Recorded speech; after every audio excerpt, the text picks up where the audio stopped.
Hay determinadas tecnologías que han logrado revolucionar el sector y sin duda la hiperconvergencia ha sido una de ellas.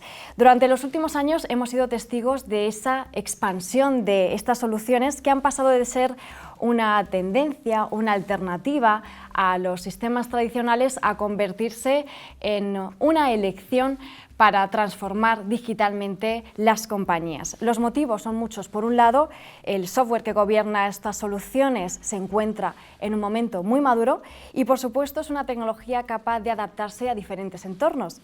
Bienvenidos a este webinar online en el que vamos a analizar todo esto, el sector de la hiperconvergencia y cómo está actualmente este panorama y todos esos asuntos que rodean a esta tecnología. Y lo vamos a hacer con los expertos que me acompañan. Alejandro Solana, GSI GSP Solution Architecture en Nutanix. Muchas gracias. Bienvenido. Mónica, un placer. Gracias por estar aquí con nosotros. Rafael Arroyo, director general adjunto de Prosol. Encantado. Gracias por contar conmigo.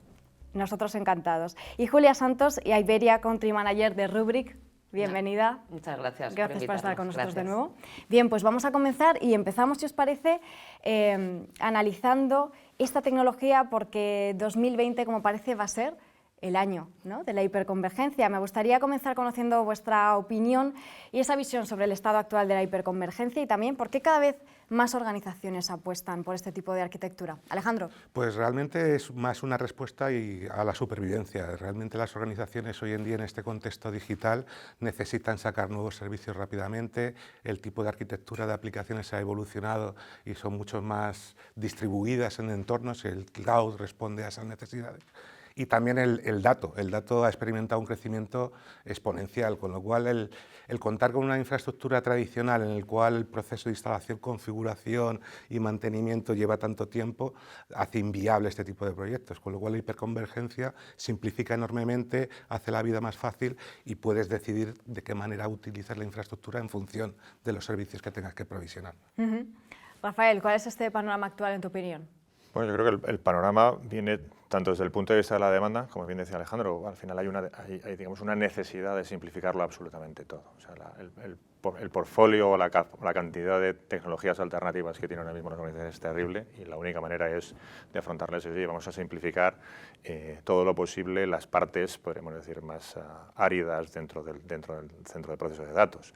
Y luego, por otro lado, en el mundo de la oferta, yo creo que precisamente surgen jugadores nuevos que son los que facilitan precisamente incorporar este tipo de tecnologías y al mismo tiempo fuerzan a los existentes a tratar de alinear sus propuestas tecnológicas previas a esta nueva propuesta. Entonces yo creo que se juntan esas dos tendencias tanto desde el punto de vista de la oferta como de la demanda y yo creo que se genera una espiral virtuosa. Yo no diría que 2020 es el año de la hiperconvergencia, yo creo que va a continuar, esto no es una moda pasajera, esto veremos yo creo que el mercado desarrollarse hasta 2025 y a partir de 2025 yo no prometo nada, porque no sé qué va a ocurrir.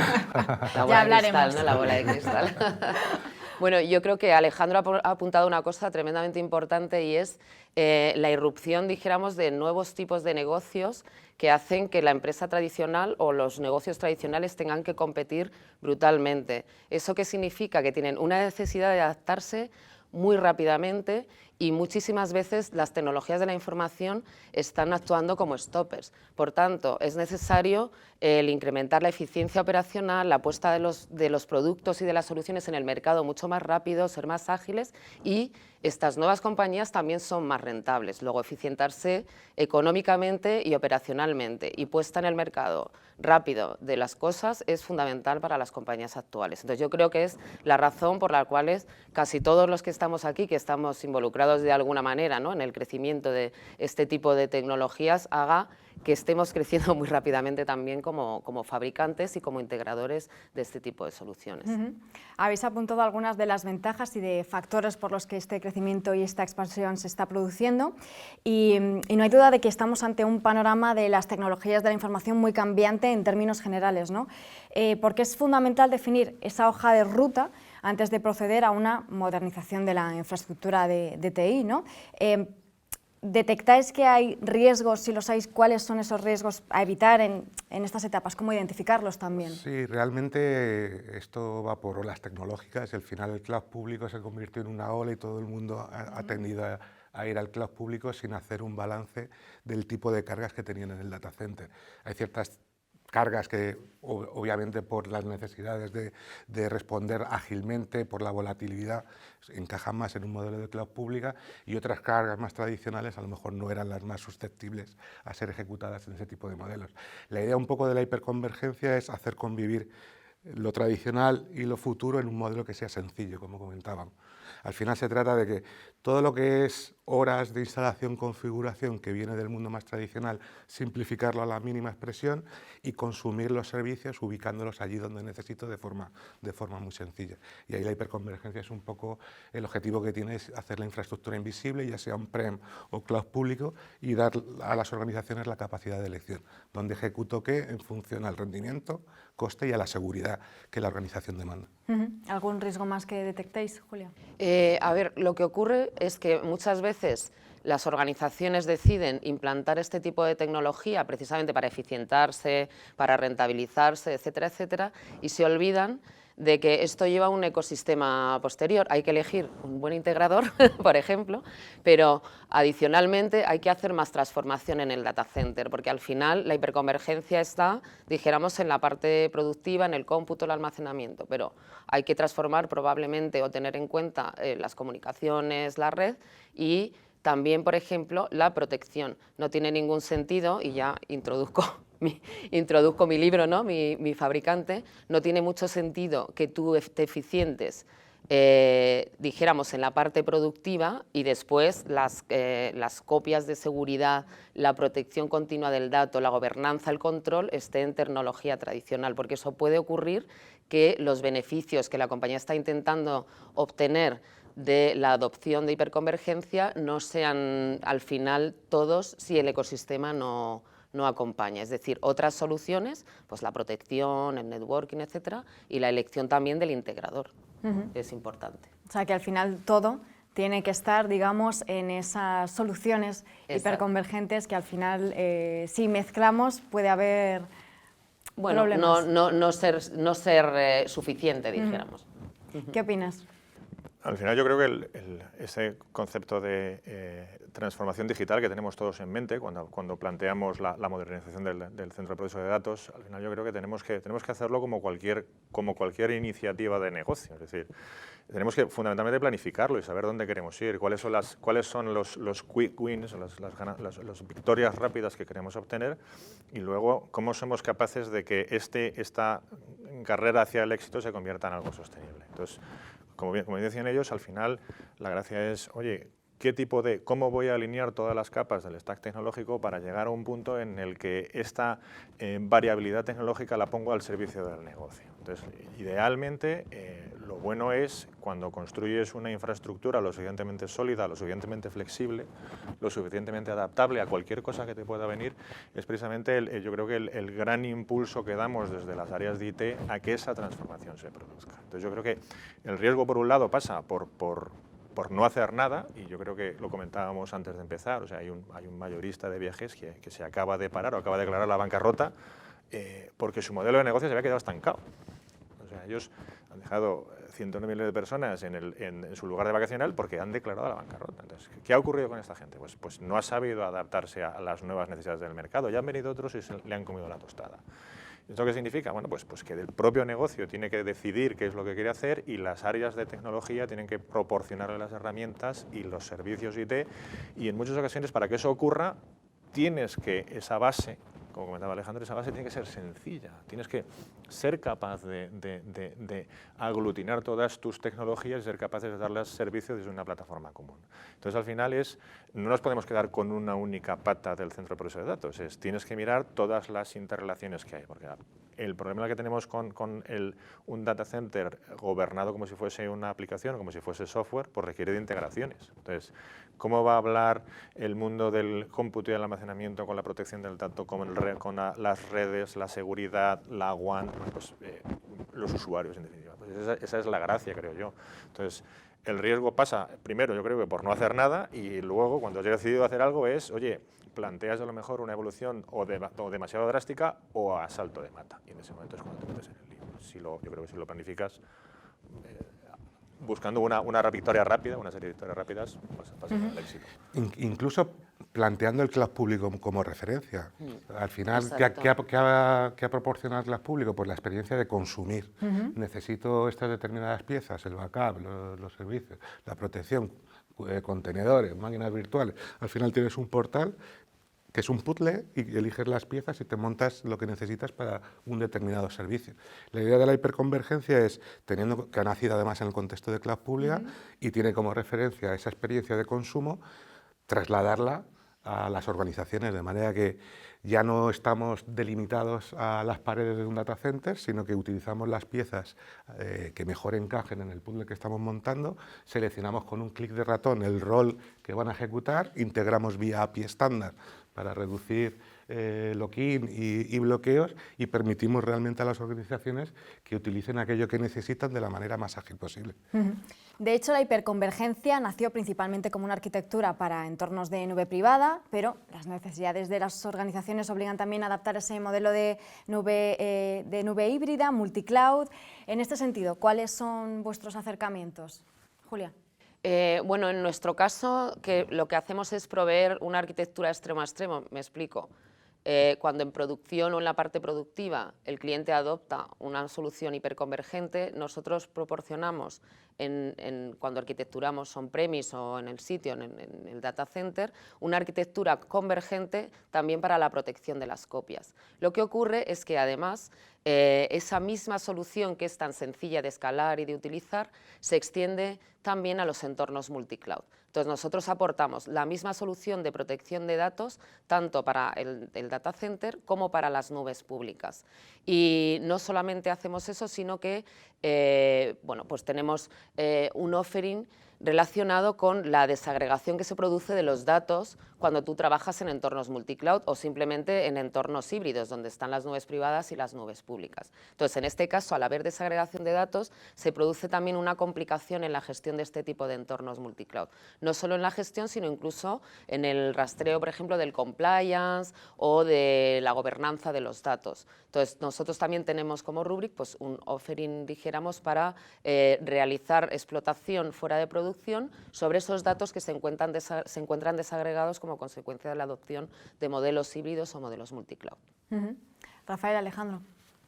No, pues me lanzo al ruedo. Yo lo que diría es, al final, como cualquier tecnología y cuando hay diferentes propuestas de valor en el mercado, cada uno toma una decisión de desarrollo que idealmente hace que su tecnología sea la óptima en un número amplio de entornos, pero no en todos. Entonces yo creo que las estrategias multicloud vienen determinadas fundamentalmente por oye, ¿cómo soy capaz de aprovechar las bondades de las diferentes tecnologías disponibles en cada uno de ellos, ¿no? Eso al final es lo que queremos todos. Oye, con los coches, oye, pues si yo tengo una familia numerosa, pues tengo un coche adaptado a ello y a lo mejor luego tengo un coche más pequeño o tengo un coche pequeño y luego uno grande para los viajes. Entonces al final intentas adoptar esa tecnología válida o óptima para cada uno de los problemas. El problema, o digamos el reto que se genera a posteriori es, oye, fenómeno, yo he adoptado un montón de tecnologías, pero ahora ¿cómo las controlo? ¿Cómo las gestiono? ¿Cómo las securizo? ¿Cómo las protejo?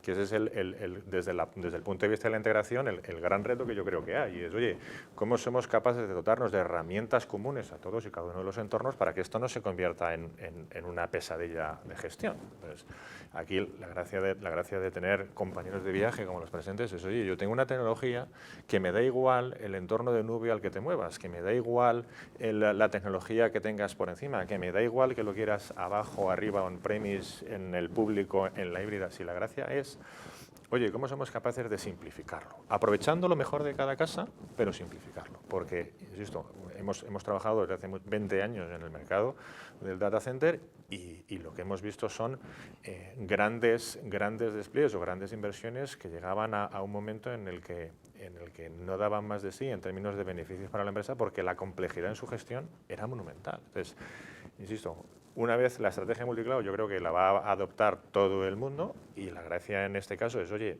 una vez adoptas esto para sacarle el máximo partido, no lo conviertas en una pesadilla de gobierno, es simplifícate la vida. Yo creo que precisamente la hiperconvergencia es una de las cosas que te plantea. Es decir, oye, desde el punto de vista de la gestión del dato, pues me da igual dónde está el dato. Yo lo quiero gobernar con unas políticas definidas en un único punto.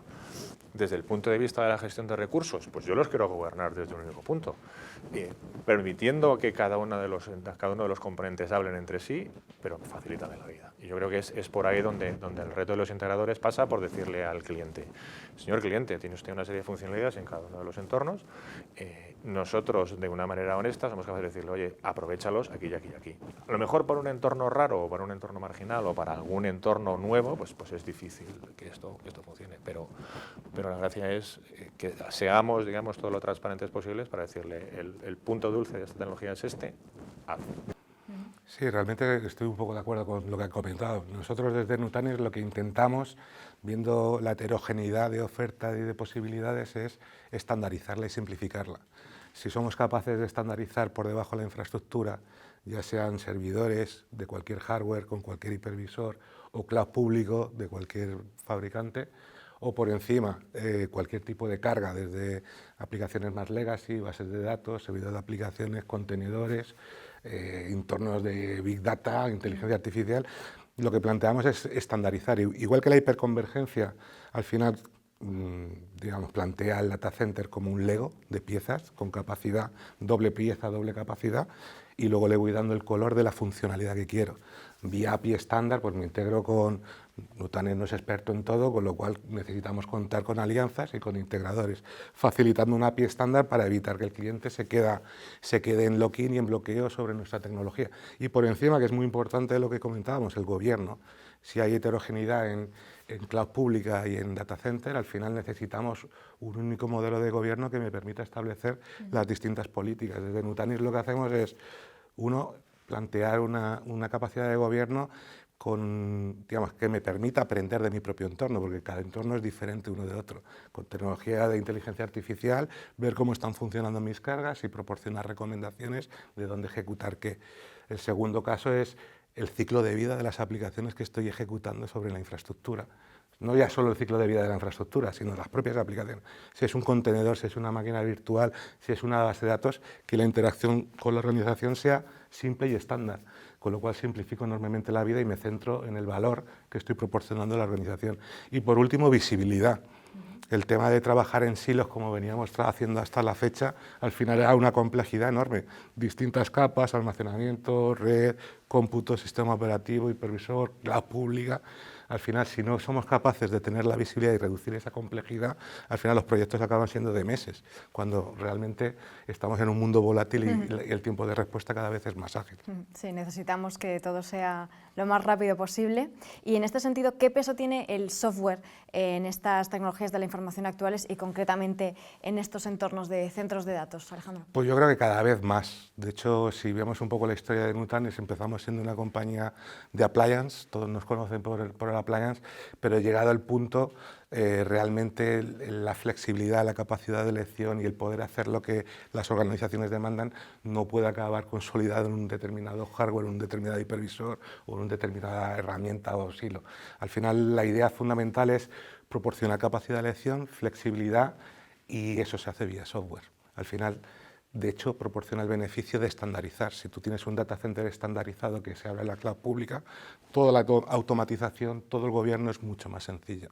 Y ahí es donde reside un poco la tendencia del mercado a ir a un mundo software defined en todas las capas. Yo puedo estar un poquito de acuerdo. Yo creo que el software lo es todo. No es una parte, lo es todo. Es decir, al final, y lo lamento mucho por los fabricantes de hardware, al final eso se ha comoditizado y las diferencias que se producen entre una plataforma hardware y otra son mínimas. Las bondades las incorporas incorporando capas de software. Entonces, yo creo que aquí precisamente es el qué capas de software y sobre todo qué flexibilidad y qué capacidad de adaptabilidad tienen las diferentes capas de software que tú incorporas, son las que van a marcar precisamente el no caer en algo que ha comentado Alejandro, que es el vendor locking. Yo creo que uno de los en este momento que estamos en proceso de desarrollo incipientes, lanzando cosas, experimentando, es precisamente yo creo que esa experimentación tiene que ir muy enfocada a cómo hacemos para evitar caer en los mismos errores que caímos en la última oleada tecnológica. ¿cómo hacemos para que esto sea mutable? Para que si yo hago un experimento y no funciona, sea capaz de hacer otra cosa. Para si yo escojo una determinada tecnología, soy capaz de cambiarla si esa no termina de funcionar o no termina de evolucionar. Entonces, y eso al final son siempre capas de software, son siempre capas de software trabajando en equipo. Por eso yo creo que el software ahora mismo, en un peso del data center, pues prácticamente todo. O sea, el resto subástalo. Proporciona esa flexibilidad que estáis Sí, comentando, ¿no? es un poco complicado hacer más aportaciones porque es que lo han dicho ya, o sea, realmente el software, yo pienso que es todo también, o sea, realmente el hardware está tan comoditizado que lo importante son las funcionalidades que proporcionan y se proporcionan con el software. Dicho lo cual, pues por aportar a lo mejor un poco más, también es muy importante el tema de APIs que ha comentado Alejandro, o sea, no solo las funcionalidades que tú das en el software, que sea abierto, que puedas correr en todo tipo de plataformas hardware comoditizadas, sino también pues, que luego tengas capacidad de integrarte y de hablarte con otros. Eso también es fundamental. Por autocontradecir. Software y API REST. Por autocontradecirme, también te diré. Eso está muy bien. Luego hay ciertos elementos marginales donde también se ve precisamente evoluciones dentro de la plataforma hardware, ¿vale? O sea, tenemos toda la parte de GPUs, de procesamiento en entornos gráficos, donde hay desarrollos específicos basados en un hardware, pero porque hay unas necesidades muy puntuales. Es más, salió la noticia hace poco de que IBM también ponía su ordenador cuántico a disposición de la gente para correr cargas que le llegasen a través de la nube. Entonces, aquí estamos hablando de que, oye, ya desde un punto de vista hardware estamos evolucionando para llegar a no sabemos dónde, pero precisamente en cargas específicas de seguridad, de procesamiento gráfico, de entornos de Big Data, Machine Learning, todo el tema de la conducción autónoma está desarrollada sobre GPUs. Y eso no es estándar, hay una voz cantante. Entonces hay un desarrollo hardware marginal, creo yo, pero para la mayor parte de las cargas y la mayor parte de los data centers que yo conozco, pues software. De hecho, yo creo que, y estando totalmente de acuerdo con lo que has comentado, al final las organizaciones en lo que se fijan es, oye, tengo estas cargas, voy a generar este otro tipo de cargas y tengo estos datos y voy a generar este volumen de datos. Y sobre eso decido por debajo cuál van a ser las distintas piezas. A lo mejor para un determinado conjunto de cargas encajan unas, para otro conjunto de cargas otras, para el dato a lo mejor me llevo cierta parte a la cloud pública, para datos más críticos para el core business lo dejo en el data center, pero de lo que se trata es de proporcionar a las organizaciones la máxima flexibilidad y la máxima capacidad de elección. No llegar aquí y decir, oye, este es mi stack completo, lo tomas o lo dejas. De hecho, Alejandro, Nutanix siempre se ha definido como una compañía de software, lo has comentado antes, ¿no? A pesar de proporcionar una configuración de hardware alternativa en formato appliance. Salvando las diferencias en cada proyecto, según vuestra experiencia, ¿cuál sería esa combinación ideal entre computación, almacenamiento, conectividad y redes? Yo, vamos, lo he venido comentando, al final, la capacidad de elección. Al final, las mismas piezas no encajan en el puzzle de la misma manera para cualquier tipo de dibujo. El ejercicio fundamental que todas las organizaciones con el canal y los integradores están realizando hoy en día es entender el status quo, el plan y el roadmap a futuro de dónde quiero ir y sobre eso dimensionar pues, las necesidades de red. Como todo es software, al final pues, puedo elegir un hipervisor, elegir un software SDN en función de lo que por arriba va a necesitar las distintas cargas. Lo que hacemos desde Nutanix es proporcionar esa capacidad de elección y simplificar y automatizar al máximo los distintos niveles para que el ciclo de vida de ese proceso sea lo más sencillo posible. Bueno, Rafael, vosotros como integradores de la plataforma hiperconvergente de Nutanix, ¿qué consejos daríais a esas empresas que están dudando pero que están pensando dar el salto a esta arquitectura? Bueno, integrador de Nutanix, de Rubrik, aquí presente también, y por no mencionarlos de algún otro, ¿vale? Yo creo que lo he comentado antes, en realidad el rol del integrador a día de hoy pasa por entender cuáles son esos puntos óptimos de utilización de las tecnologías y ser capaces de hacer una consultoría en términos de, oye, ¿qué es lo que quieres hacer? ¿Cuál es tu camino hacia un nuevo entorno de trabajo? Y a partir de ahí ser capaz de ayudarte a evolucionar tanto lo que ya existe como las cosas nuevas. Entonces, nuestro planteamiento en este caso es siempre utilizando tecnologías comerciales, porque lo que ya ha inventado alguien no lo vamos a reinventar de nuevo. Oye, pues invertir en un equipo de trabajo que es fundamentalmente el encargado de hacer que lo que pintamos en un PowerPoint, estas cosas que proponemos, se conviertan en una realidad. Ellos lo han comentado, no se puede plantear ni una infraestructura hiperconvergente ni una tradicional sin contemplar cuáles son las aristas y las integraciones que hay que realizar con el resto del data center. Cambia una cosa en un data center y se verán afectadas todas las demás. Entonces el planteamiento es, oye, si somos capaces de decirte cuáles son las primeras, segundas y terceras derivadas de incorporar una tecnología y de evitar ese lock-in que se puede producir por hacerlo fácil, por tiro lo conocido, bueno o malo, pero es conocido, entonces yo creo que ese es precisamente el camino y nuestra responsabilidad. Lo que pasa es que aquí, una vez más, falta, o digamos, lo que tenemos que desarrollar es la confianza en el otro lado para decir, oye, créeme que lo que te estoy diciendo es cierto, ¿no? Julia, en vuestro caso, pues la tecnología de Rubrik para la gestión de almacenamiento y las copias de seguridad, como nos has estado comentando, es otro ejemplo de esa relevancia de las asociaciones entre fabricantes. ¿Qué aportáis vosotros, dirías, como esos fabricantes de hiperconvergencia? Nosotros, cuando un cliente se ha planteado eficientarse operacionalmente y económicamente adoptando tecnología hiperconvergente para su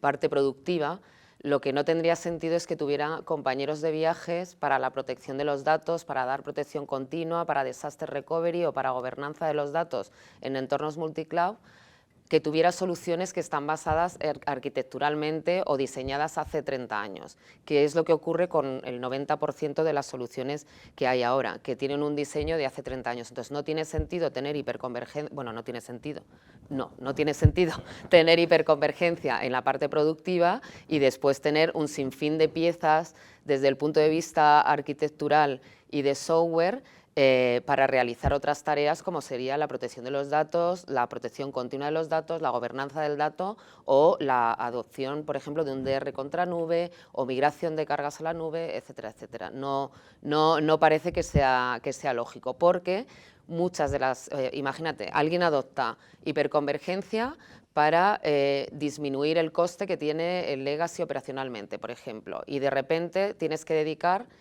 muchísimos recursos todavía a la solución de copias de seguridad o de protección continua o al DR. Pues no tiene sentido, o sea, lo suyo es el que lo adoptes de forma completa. Nosotros, desde el punto de vista de arquitectura software, también somos convergentes, no hiperconvergentes porque no llevamos hipervisor, porque no nos hace falta, el software hace unas funciones, luego con nosotros alguien que adopta tecnología Nutanix pues tiene el mismo tipo de arquitectura extremo a extremo, dijéramos, tanto en la producción como en la copia de seguridad. Y luego lo que aportamos, pues, por ejemplo, a empresas como Nutanix, pues también protegemos su propio sistema operativo, por llamarlo de alguna manera, que también había que protegerlo luego. Dijéramos que eso es un poco nuestra aportación en este contexto, el ser un compañero de viaje adecuado que no haga que cuando algo se implante por un motivo, como lo que estamos diciendo, automatización, adopción de estrategias de cloud, API, REST, etcétera, etcétera, y de repente tienes ahí un compañero de viaje que está haciendo que la compañía no obtenga esos beneficios totalmente. Entonces también, de alguna manera, les complementamos. Y es un factor importante, porque al final cualquier organización en este contexto tan heterogéneo lo que busca es la diferenciación. Exacto. Al final, cuando te vas a la cloud pública, tienes el mismo entorno, tienes exactamente lo mismo. Elegir bien los compañeros de viaje y soluciones que te permitan, con el assessment adecuado por parte del integrador, establecer tu roadmap con las distintas piezas para montar lo que realmente necesitas, diferenciándote del resto, eso aporta un valor diferencial, valga la redundancia. Hombre, los compañeros de viaje, según estáis comentando, son fundamentales, ¿no? Si no lo más importante, elegirlos bien. Es al final, yo creo que no se puede hacer todo, uno solo no puede hacerlo todo. Yo creo que los experimentos que ha habido en el mercado para intentar hacerlo han fracasado todos. Entonces, al final esto es un entorno de una cierta complejidad, una elevada complejidad, y al final yo creo que es precisamente esa cooperación es estrictamente necesaria para que esta promesa de un data center gobernado SIEM de manera simplificada, fácilmente desplegable, escalable, se cumpla. Pues si no, al final, como decía el desarrollador, el Martin Fowler, que ha liderado muchos de los desarrollos tecnológicos, te dice, oye, al final, si no, tendremos un antipatrón que es llegado un momento de parón, lo declaramos un éxito y pasamos a hacer otra cosa. Porque mejor no toques al bicho que está muerto. Entonces, por eso digo que yo creo que es aquí el compañero de viaje tiene que ser un compañero con una apuesta a medio plazo y precisamente es gente que apuesta precisamente por esa cooperación y es estrictamente necesaria.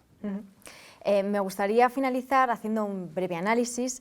Pensemos en organizaciones que están pensando en realizar esa inversión en tecnologías de la información durante los próximos meses o años, pero que aún están indecisas, que no saben exactamente qué hacer porque ven estos riesgos, estos retos y a lo mejor pues, no llegan a comprenderlos, ¿no? ¿Qué podría suponer la adopción de la hiperconvergencia para estas empresas y qué les diríais? Alejandro. Pues lo primero que les recomendaría es, uno, analizar su status quo y elegir muy bien un primer caso de uso.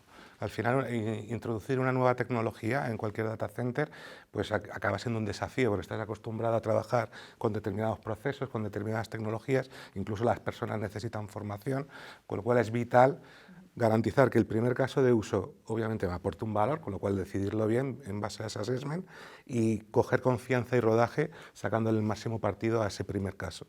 Una vez, viendo un poco los reportes financieros que hacemos cada trimestre, probablemente Nutanix se caracteriza porque desde el punto de vista de negocio la repetición de adquisición por parte de clientes existentes se dispara exponencialmente según van cogiendo soltura con la tecnología. Obviamente aquí se trata de vender, pero al final también se trata de resolver problemas, que es probablemente lo más importante. No vendes si no ayudas a una organización. Con lo cual, empezar en pequeñito, coger soltura y velocidad de crucero y luego ir identificando nuevas cargas para sacarle el máximo partido. Y el contar con digamos, colaboradores que aporten esa experiencia es fundamental. Y que ayuden en cada paso de ese camino, ¿no? Porque para ir de la mano, efectivamente. Si no, hacerlo todo solo es bastante complicado. Y por eso pues hay cosas como el Cloud Repatriation, que está tan de moda, me lo he llevado todo al cloud público, pero al final la factura que me ha llegado a fin de mes pues no es la que me esperaba, lo tengo que bajar. Te lo vuelves a llevar. Entonces se generan situaciones un poco que pues, se pueden evitar. Haciendo bien un poco el plan a corto y largo plazo, se pueden evitar. No solamente un problema del dinero que se ha gastado, es un sino de cultura, incluso incorporar nuevos procesos, simplificarlo para que realmente la organización sea ágil, el data center sea ágil.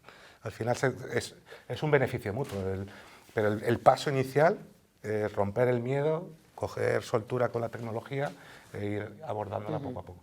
¿Qué opinas, Rafael? ¿Qué más les dirías a estas empresas? Pues precisamente abundando en el concepto de la planificación y el análisis de cuál es mi situación actual, yo en muchas ocasiones insistimos en el que intentando llevar a la contraria a lo que es el mercado español, que es muy de hard discount, permitirme el palabra en inglés, que es de cuánto me cuesta el hardware y el software y a partir de ahí busco la opción más barata. Nosotros siempre insistimos en que tenemos que analizar cuál es el coste total de qué es esto. Fundamentalmente porque nos olvidamos en muchas ocasiones, no solo cojo esto que es muy fácil de sopar, me olvido del trabajo que me cuesta, las asistencias que tengo que contratar, los costes de los periféricos. Entonces, si tú haces ese análisis y das un paso más allá que el simple hecho de cuánto me cuesta el hardware y el software, y pienso en esas segundas y terceras derivadas, al final llegarás a la conclusión de que esos puntos dulces que estamos hablando de incorporar nuevas tecnologías pueden ser más de los que inicialmente uno contempla. Entonces, como bien dice Alejandro, oye, no te lances todo de golpe, porque los cambios repentinos y drásticos suelen ser peligrosos, pero sí analiza bien cuál es el coste real de cuál es tu IT. Tenemos ejemplos claros de gente que se lanza a la nube porque es que era muy fácil, muy rápido, y ya esto me sale más caro que un hijo tonto. O tenemos gente que, oye, porque no soy capaz de calcular cuál es el coste real de lo que tengo, pues me encuentro con infraestructuras perfectamente obsoletas, que luego cuesta Dios y ayuda modernizar, ya sea para continuar con lo que había o para llevarlo a un entorno nuevo. Entonces, si hacemos ese análisis, yo creo que los puntos dulces de aplicación de estas tecnologías son muchos más de los inicialmente considerados. ¿Qué es lo que ocurre? Que hay que dedicarle tiempo. Entonces, esto, me vais a disculpar, es una autocrítica a nivel nacional. La planificación en muchas ocasiones brilla por su ausencia. Entonces, se van adoptando, o tenemos que evitar entre todos que la gente adopte la decisión fácil que 2 años después genera una deuda técnica espectacular e impagable. Y yo creo que ese es el reto que tenemos todos. Y efectivamente en un momento de cooperación, porque yo creo que, insisto, tanto en el caso de la hiperconvergencia, ya sea para producción, para lo que queráis, para backup, para el gobierno del dato, yo creo que tiene muchos más puntos dulces de aplicación de lo que una simple comparación de lo que cuesta el hardware y el software puede demostrar.